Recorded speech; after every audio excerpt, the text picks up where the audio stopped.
পশ্চিমবাংলায় বিজেপি তৃণমূলের আঁতাত ধ্বংস হয়ে গেল। গত 15 বছর ধরে বিজেপির হাত ধরে তৃণমূল পশ্চিমবঙ্গের মানুষের সর্বনাশ করেছে, ধর্মীয় বিভাজন করেছে। তলে তলে মমতা মুখে সংখ্যালঘুর প্রেমিক দাবি করলেও আসলে তিনি ছিলেন বিজেপির দালাল। দীর্ঘ বক্তৃতা করে আমাকে ব্যাখ্যা করতে হবে না। তিনি সরকারের টাকায় দুর্গাপূজা করেন, সরকারের টাকায় মন্দির করেন, আর কিছু ভাতা দিয়ে বলেন আমি সংখ্যালঘু সম্প্রদায়ের অত্যন্ত বন্ধু। আসলে তিনি বিভাজন করেছেন। সংখ্যালঘু সম্প্রদায় যদি তিনি বন্ধুই হতেন তাহলে মাদ্রাসা এডুকেশনের জন্য বাম সরকার যে কাজটা করে গিয়েছিল সেটাকে তিনি আরও এগিয়ে নিয়ে যেতে পারতেন। আমরা তো জমি তৈরি করে দিয়েছিলাম, সেই জমির ওপর দাঁড়িয়ে কেন মাদ্রাসা শিক্ষার প্রসার হলো না? কেন আজও আমাদের মাদ্রাসার শিক্ষিত ছেলে মেয়ে যারা শিক্ষক পদের জন্য রাস্তায় বসে আছেন, কেন তাদের বিক্ষোভ করতে হচ্ছে? তার কারণ বিজেপি থেকে নির্দেশ আছে যে তুমি কোনো মতেই সংখ্যালঘু সম্প্রদায়ের মানুষকে শিক্ষিত হতে দিও না। তাদের ওপর জুলুম চালাবার জন্য বিজেপি তৃণমূল সক্রিয়। ওরা গুন্ডামি করে। আমরা দেখেছি পঞ্চায়েত নির্বাচনে কেমন গুন্ডামি করেছে। আমরা দেখেছি পঞ্চায়েত নির্বাচনে কিভাবে ভোটের অধিকার কেড়ে নিয়েছে। এতদিন পর্যন্ত ওরা পেরেছিল, এখন আর পারবেন না। এখন ব্যালট বাক্স চিবিয়ে খেয়েও, ব্যালট পেপার চিবিয়ে খেয়েও পার পাবেন না। ওরা বুঝে গেছে যে আদালত ওদের কথা আর শুনছে না, আদালত মানুষের কথা শুনছে। সেটাকেই আমাদের কার্যকর করতে হবে। ঘুষপেটিয়ার নাম করে, অনুপ্রবেশের নাম করে মমতা সাধারণ মানুষের জীবনে অশান্তি নামিয়ে এনেছেন। কে এই আওয়াজ তুলেছিল যে পশ্চিমবঙ্গে অনুপ্রবেশে ভরে গিয়েছে? এই মমতা। এবং তিনিও তখন বিজেপির শরিক ছিলেন। আজও এই ঘুষপেটিয়ার তত্ত্ব বলে বিজেপি প্রান্তিক মানুষ, সংখ্যালঘু সম্প্রদায়ের মানুষের ভোটাধিকার কেড়ে নেওয়ার চেষ্টা করছে। তার বিরুদ্ধে আপনারা মাঠে ময়দানে লড়ুন, আদালতে আমরা লড়ব, ছেড়ে দেব না। আমরা কখনো ছেড়ে দিই না। প্রত্যেক মানুষের অধিকার প্রতিষ্ঠিত করার জন্য আমাদের সমস্ত রকম চেষ্টা চালু আছে এবং থাকবে। আপনারা দেখেছেন বিগত বিধানসভায় একজন মাত্র প্রার্থী, আমার ভাই নৌসাদ, তিনি জয়ী হয়েছিলেন। একা বিধানসভায় দাঁড়িয়ে তিনি যেভাবে লড়াই করেছেন, সেই লড়াইতেই তৃণমূলের ভয়ে কাঁপুনি ধরে গেছে। তৃণমূল নিজে থেকে এই অঞ্চলের প্রার্থীকে তার নেত্রী বলছেন তুই তো বোমা মারিস, তাকেই প্রার্থী করেছেন। আবার বলছেন যে আমার যা নিরাপত্তা তা আমি তোকে দিয়ে দেব। আসলে এই রাজ্যের তৃণমূল নেত্রী, কিছু মনে করবেন না, অনেকেই হয়তো পূর্বতন তৃণমূল সমর্থক আছেন, অনেকেই হয়তো ভেবেছিলেন যে বামপন্থীদের যদি খানিকটা কোণঠাসা করতে হয় তাই তৃণমূলের হাত ধরতে হবে। সেই তৃণমূল নেত্রী প্রকৃতপক্ষে গুন্ডাবাজি, তোলাবাজি, দুর্নীতি ছাড়া অন্য কোনো কাজ করেননি। রেশন নিয়ে দুর্নীতি, ভাবতে পারেন সরকার সাবসিডি দিয়ে রেশনের জিনিসপত্র আমাদের দেয় যাতে মানুষের খাওয়ার ক্ষেত্রে কোনো ঘাটতি না হতে পারে। সেই রেশনের চাল গম চুরি করছেন। যিনি চুরি করছেন তিনি বালু।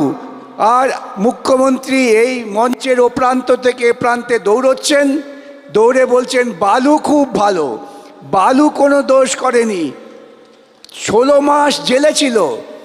ইডি বলছে কয়েকশো কোটি টাকা শুধুমাত্র চাল গম চুরি করে বালু সম্পদ তৈরি করেছে। আমাকে এক সাংবাদিক জিজ্ঞাসা করলেন, আচ্ছা স্যার, পার্থ চ্যাটার্জিকে কেন প্রার্থী করেনি তৃণমূল নেত্রী, আর আপনি তৃণমূল নেত্রীকে দুর্নীতিগ্রস্ত বলছেন? কই, পার্থকে তো প্রার্থী করলো না। আমি বললাম আপনারা দেখেছেন, বালুকে তিনি বলেছেন খুব ভালো। কেন জানেন? চুরির টাকা বালু দিদির ঘরে পৌঁছে দিয়েছিল। আর পার্থকে কেন প্রার্থী করেনি জানেন? পার্থটা এত বোকা, ও টাকাটা নিজের বান্ধবীর ঘরে রেখেছিল, মমতাকে পৌঁছে দেয়নি। এই একটি মাত্র কারণেই পার্থকে প্রার্থী করেনি। পার্থ যদি কিছু টাকা পৌঁছে দিত তাহলে এত সমস্যা হতো না। এই রকম একটা দুর্নীতিগ্রস্ত দল আমাদের ঘাড়ের ওপর চেপে বসেছিল শুধুমাত্র প্রচার মাধ্যমের জন্য, আর পেছন থেকে মোদি তাকে সমর্থন করছেন। আজকে যেই দিনই বাম আইএসএফ চুক্তি হয়ে গেছে, যেদিনই বাম আইএসএফ ঐক্যবদ্ধ হয়েছে, সেদিনই ওরা বুঝে গেছেন যে দিদিকে আর বাঁচানো যাবে না। তাই দিল্লি থেকে উড়ে এসছেন মোদি আর অমিত শাহ।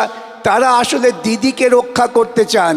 বিজেপি ক্ষমতায় আসতে পারবেন না ওরা জানেন, কিন্তু পশ্চিমবঙ্গের মানুষ বিজেপির মতো এইরকম একটি সাম্প্রদায়িক দলকে কোনো মতেই সমর্থন করেনি, কোনোদিনও করবেও না। অতএব ওরা এসে মানুষকে বিভ্রান্ত করছেন। কি বলছেন? আচ্ছা আচ্ছা, দিদি বলছেন 1500 দেবো, আমরা নয় 3000 দেবো। আচ্ছা বলুন তো, একবারও কি বলেছে বিজেপি এসে যে পশ্চিমবঙ্গে মাদ্রাসা শিক্ষা, যেটা বামফ্রন্ট সরকার একটা গতি এনেছিল, তাকে আমরা অনেক বেশি এগিয়ে নিয়ে যাব? একবারও বলছেন যে মাদ্রাসা শিক্ষার জন্য আমরা টাকা দেব? একবারও বলছেন যে আমাদের গ্রামের কৃষকেরা যাতে স্বাভাবিক তাদের কৃষি পণ্যের দাম পায়? কৃষকেরা আপনার এই অঞ্চল কৃষি অঞ্চল, আলু চাষিরা দাম পাচ্ছেন না, তারা আমার কাছে আসেন, এসে বলেন আমরা কি করব, আত্মহত্যা করা ছাড়া আমাদের কোনো পথ নেই। কৃষকেরা তার কৃষি উৎপাদনের সঠিক দাম পাচ্ছেন না, সে ব্যাপারে কিন্তু না দিদি না দাদা কেউ কোনো কথা বলছেন। এখন একটাই ওদের বক্তব্য যে আইএসএফ এবং বাম এই চুক্তি যাতে না হয় ওরা আপ্রাণ চেষ্টা করেছে। আপনাদের ভাইজান এবং আমরা এই চুক্তি করব, ঐক্যবদ্ধভাবে লড়াই করব, এটা প্রতিষ্ঠিত করে এগিয়ে এসেছি। আগামী দিন আপনাদের এই জমায়েত প্রমাণ করছে পশ্চিমবঙ্গ শাসনের নেতৃত্বে বাম আইএসএফ জোট থাকবেন। একটি সংখ্যালঘু এবং কমিউনিস্টদের নেতৃত্বে ভারতবর্ষের বুকে একটা নতুন দৃষ্টান্ত স্থাপন করে ধর্মনিরপেক্ষ সরকার হবে, যে সরকার এসে কৃষকের স্বার্থ রক্ষা করবে, সাধারণ মানুষের স্বার্থ রক্ষা করবে। আর ওই যে বললো পরিযায়ী শ্রমিক, পরিযায়ী হবে কেন? আমার এখানে যদি কৃষি পণ্যের দাম পায়, আমার এখানে লেখাপড়া শেখার পর যদি কারখানা তৈরি হয়, সেখানে কাজের সুযোগ হয়, কেন বাইরে যাবে আমার ঘরের ছেলেরা? আমার ঘরের ছেলে তো বাইরে যাওয়ার কোনো প্রয়োজন নেই। কাটমানি দিয়ে শুধুমাত্র কিছু লোককে পকেটে রেখে দিয়ে অন্য লোকদের ভয় দেখানো, এই চালাকিটা শেষ হয়ে গেছে। এই যে আমার আগে বন্ধু বললেন যে বলছেন ওখানে বোমা আছে, ওটা আসলে তৃণমূলের বাড়ি, এবার সেটা আইএসএফের ঘাড়ে চাপাবার চেষ্টা করছেন এবং পুলিশ দিয়ে সেটা ওরা কার্যকর করতেন। এখন পুলিশেরও টনক নড়ে গেছে। বেআইনি কাজ করলে পরে আমরা বলেছি, ঘোষণা করেছি, এমন দিন আর থাকবে না। বেআইনি কাজ পুলিশ যদি করে, পুলিশকে হেফাজতে যেতে হবে, সে ব্যবস্থাও করব, ছাড় কেউ পাবে না। পশ্চিমবঙ্গের বুকে বেআইনি কাজ করে সাধারণ মানুষের বিরুদ্ধে যারা দাঁড়াচ্ছেন, সে যত বড় অফিসারই হন না কেন, আমার সঙ্গে দেখা হলে আমি তাদের আড়ে ঠাড়ে বলি, ভাই এ দিন থাকবে না, নিজের বিপদ ডেকে আনবেন না, আইন মেনে কাজ করুন, মানুষের যে অধিকার সে অধিকারটাকে কার্যকর করুন। তার বাইরে গেলে ওই যে বলেছিলাম আগে মারবো কম দৌড় করাবো বেশি, এখন বলছি দৌড় করাবো না, মারবো, এটা মাথায় রাখবেন। এই বলেই এবং আপনাদের সকলের সমর্থন, আমি বলছি আপনারা যে যেখানে আছেন, এই যে বাম আইএসএফ জোট হয়েছে, এই জোটটাকে দৃঢ় করুন। বাংলা জিতবে, বাংলা জেতা মানে ভারতবর্ষ এগিয়ে যাবে। ওই রকম মোদি মমতার মতো ধর্ম হবে না, আমাদের আসল ধর্ম হবে কৃষিকাজ, শিক্ষা, কারখানা, উৎপাদন। এর পথে আমরা এগিয়ে যাব। সঙ্গে থাকবে আইএসএফ, যারা মানুষকে শুধুমাত্র ধর্মীয় সম্প্রদায়ের অংশ মনে করে না, যারা মানুষকে মনে করে সবাই মানুষের অংশ এবং ধর্ম ব্যক্তিগত। ধর্ম দিয়ে কখনো সমাজ নিয়ন্ত্রণ হয় না, সরকার কখনো ধর্ম দিয়ে চলে না, সরকার চলবে আইনে এবং সংবিধানে। আমার ধর্মের অধিকার আমি রক্ষা করব। ধর্মটা আত্মার ব্যাপার, বুকে থাকে, লুকিয়ে থাকে। ধর্ম নিয়ে মাতামাতি যারা করে তারা ধর্মের বিরোধিতা করে, এইটা মাথায় রাখবেন। সকলে ঐক্যবদ্ধ থাকবেন। নমস্কার। অসংখ্য ধন্যবাদ।